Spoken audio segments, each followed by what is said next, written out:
Selalu kita dengar bahwa ada gagasan yang luar biasa mulia. Ini sebuah harapan yang sangat luhur supaya 2024 ini jangan lagi terpecah, memperkecil polarisasi, jangan lagi politik identitas. Tapi sebenarnya itu ditujukan buat siapa sih yang menggunakan politik identitas, Bung Jansen?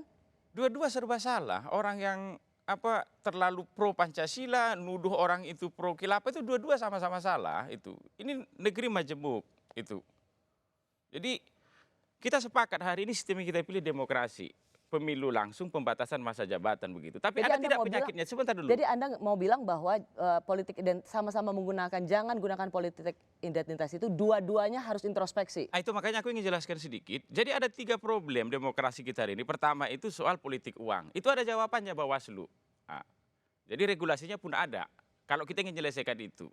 Yang kedua itu soal post-truth politik begitu. Ya, fitnah semua segala macam. Itu ada juga regulasi soal itu. Tapi kalau soal politik identitas, penyakit ketiga ini antar kita ini memang. Oke, saya Antar ingin para melempar peserta, ini. antara pemain ini begitu. Jangan lagi kita pakai itu. Ketika semua ketum partai politik mengatakan jangan gunakan politik identitas, sebenarnya siapa yang ditujukan? Siapa yang menggunakan politik identitas? Yang biasa menggunakan. Siapa itu? Ya, kelompok yang biasa menggunakan preferensi masing-masing tokoh atau masing-masing kelompok masyarakat soal politik identitas itu kan belum dalam satu persepsi. Kalau tadi Ada Bung yang Jansen melihat itu mengatakan bagian dari yang kelompok pro Pancasila juga harus introspeksi, pro khilafah juga harus introspeksi. Ada yang ingin Anda koreksi atau Anda ingin lengkapi? Intinya begini, Ros. Kita berpemilu ini bagian dari penguatan fondasi kita berbangsa bernegara. Bahwa ada keterbelahan, ada perpecahan itu sifatnya temporer dalam kontestasi.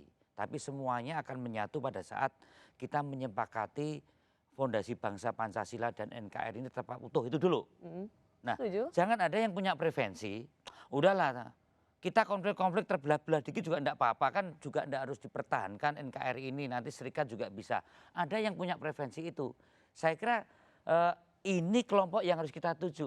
Nah, kelompok yang melihat bahwa politik identitas adalah suatu keniscayaan yang merupakan bagian dari demokrasi dan kontestasi untuk kita merebut dalam satu posisi kekuasaan, ini yang harus melakukan corrective action terhadap berbagai wacana publik sekarang ini. Saya mengapresiasi kalau pertemuan antar tokoh itu tidak hanya bicara orang, tapi prevensi soal narasi besar kita berpolitik itu seperti apa, dan prasyarat-prasyarat tokoh-tokoh dan partai ini pada saat kontestasi itu harus memberikan batasan-batasan dalam koridor seperti apa itu lebih penting daripada kita bicara apakah Mbak Puan, apakah Anies, apakah Ganjar, apakah AHY atau Erlangga.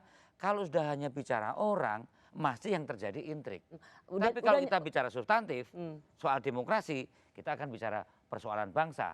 Kita akan bicara kriteria orang yang kira-kira menjadi pemimpin bangsa ini ke depan itu siapa. Bahwa itu akibatnya menyebut orang, itu ada waktu yang sudah ditentukan dalam schedule. Bung Noel kan Anda langsung menyebutkan Jokowi mania menjadi GP mania, Ganjar. Kita nggak ngerti dia itu ngomong orang itu atas dasar apa. Gini. Karena kalau ngomong orang, pasti kita tidak akan bicara soal lagi persoalan bangsa yang lebih substansial seperti tadi.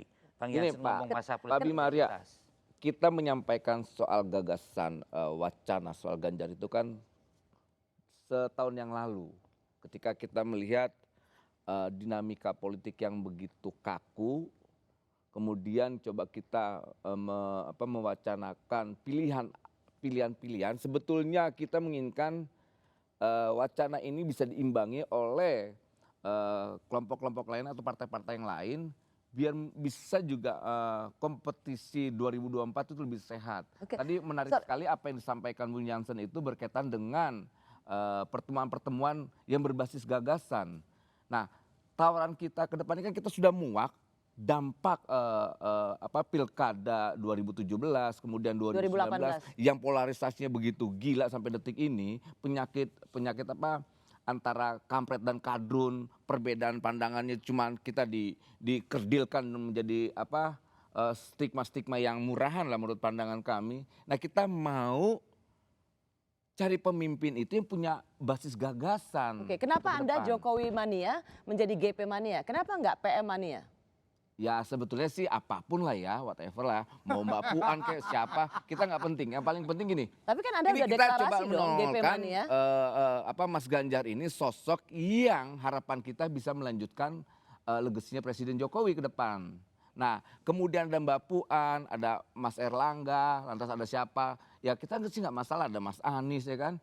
Basisnya yang paling penting ke depan ini 2024 ada yang namanya rekonsiliasi. Kita sudah muak dengan konflik-konflik yang basis konfliknya itu tidak menyenangkan gitu loh. Oke, kalau ya silakan Bu Willy. Gini, Ros, ada hal yang perlu kita luruskan biar kita tidak sesat pikir.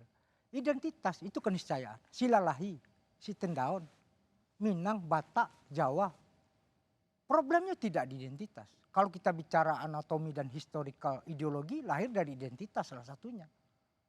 Jadi identitas itu given. Apa yang merusak bangsa ini adalah politik kebencian. Ya. Dan merasa paling benar sendiri. Merasa paling Pancasilais, merasa paling Islamis. Ini yang merusak.